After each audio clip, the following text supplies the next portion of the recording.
Bom dia a todos, bom dia David. Vamos então começar. O objetivo do curso de hoje é sensibilizar da importância de ter um orçamento pessoal, profissional, como construir e bases de dados também e o plano, claro. Os benefícios, portanto, no fundo, é ter cursos que podem ser observados, como definir o SMART, específicos, mensuráveis, os valores relevantes e com prazos definidos. Isto tudo é importante para o nosso dia-a-dia e também para a nossa carreira, não é? As ações necessárias que nós temos para alcançar os objetivos e criar um plano de objetivos e analisando ver o progresso do mesmo. Da base de dados, a importância, portanto, nós temos também um controle das nossas leads, ir observando e analisando e ver a sua evolução, sabermos identificar onde é que vamos buscar essas leads, como por exemplo nas redes sociais, no que vem dos portais, se nós fazemos anúncios, fazemos campanhas. Temos que criar um sistema de controle das mesmas, não é?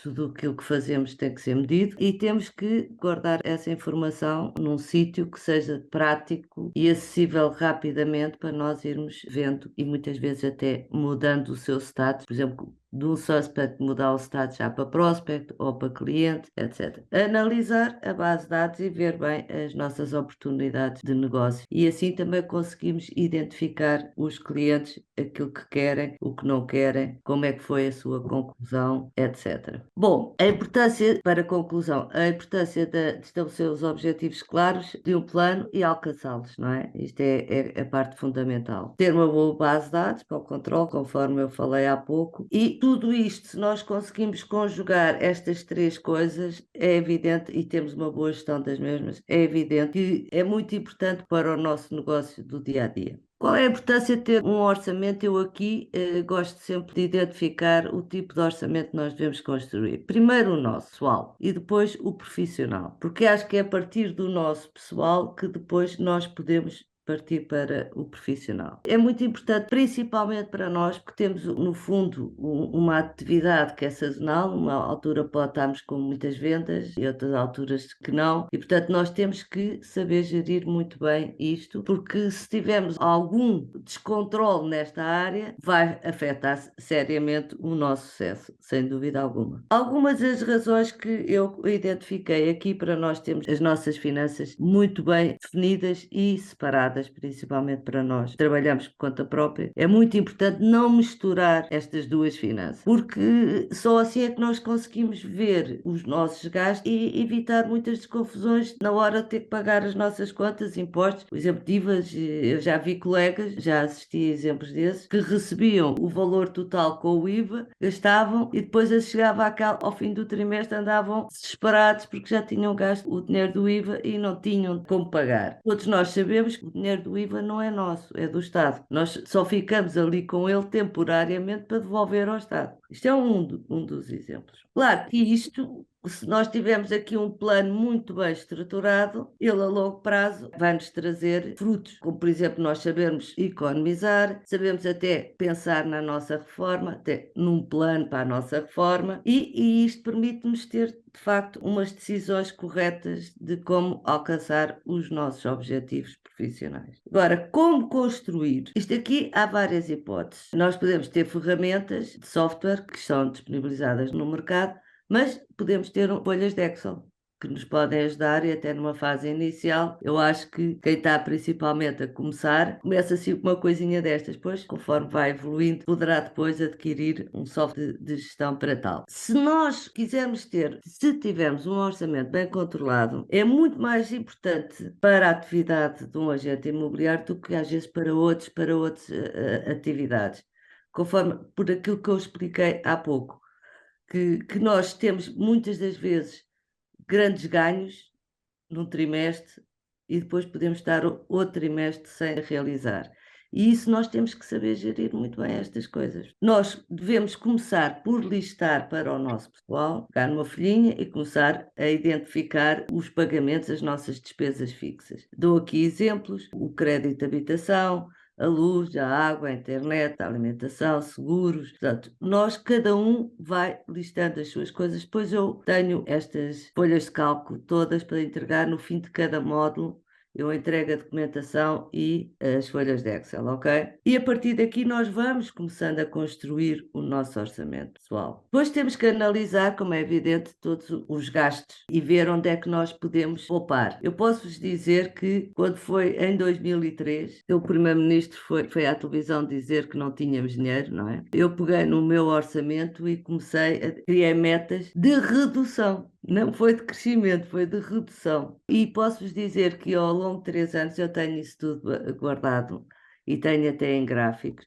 Eu consegui poupar imenso dinheiro, porque reduzi no lazer, reduzi nos jantares fora, reduzi não sei. E foi assim que a gente tem que se ajustar também a conforme está a economia, que eu acho que é muito importante isso. Portanto, aquilo que eu falei, definir metas, vida pessoal, profissional e os exemplos que eu depois vou dar para poupar dinheiro, que eu acho que isso é muito importante, conforme eu falei. Mais uma vez, eu reforço, porque quem está a começar, lembra-se que esta formação é para quem está a começar, é para rookies, portanto, eu tenho que reforçar aqui a separação dos orçamentos para o pessoal e o profissional.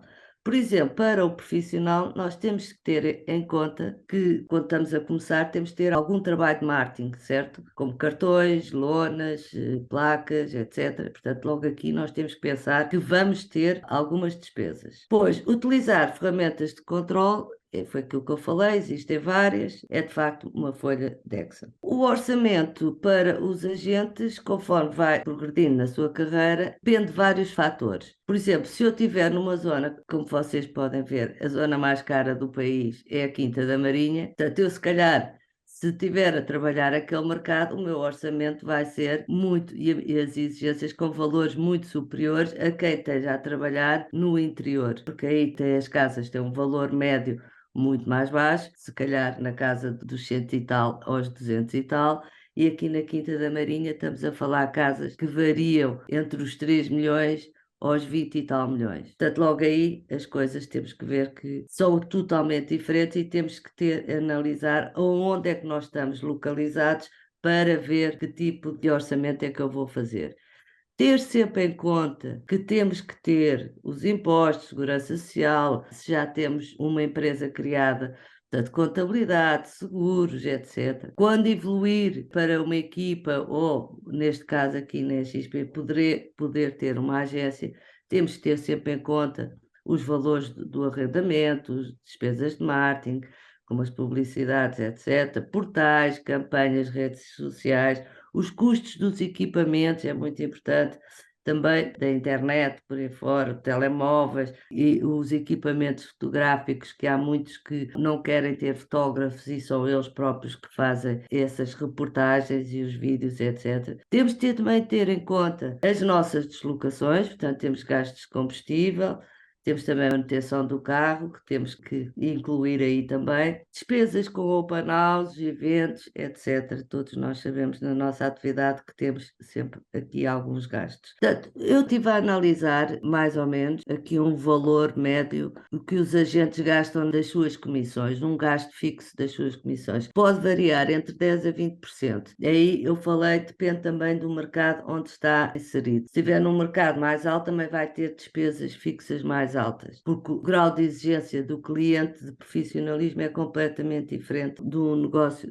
numa área com valores mais baixos. É evidente que nós temos que pensar sempre que eu posso ter o meu orçamento, aqui o Sousa Jardim poderá ter o dele, o David, pois cada um faz o seu, como é evidente, consoante as suas necessidades. Agora, o que é uma base de dados? Eu falo sempre muito a partir do suspect, que é o suspeito. Nós temos as pessoas que estão no café, poderão ser um suspeito. Depois de alguma conversa, troca de cartões, etc., falarmos um bocadinho aquilo que fazemos, onde estamos inseridos, até poderá, se essa pessoa demonstrar alguma coisa, já poderá passar a prospect. Depois aí vamos trabalhá-lo para que se efetive para cliente, seja cliente de angariação, seja cliente para venda. E aqui é muito importante, nós temos uma base de dados para registarmos todas essas atividades, para ver a evolução do cliente, aí percebermos até que tipo de coisas é que ele quer, até para depois nós termos uma análise sobre o que é que os nossos clientes querem, quais são as tendências que os clientes querem na zona onde eu estou inserida. Por exemplo, se eu estiver a trabalhar a zona do IC19, ali a zona de Sintra, muito provavelmente as tendências serão para apartamento. Mas se eu estiver a trabalhar Cascais, naturalmente a tendência vai ser para moradias. Se eu estiver a trabalhar numa zona rural, muito provavelmente a tendência será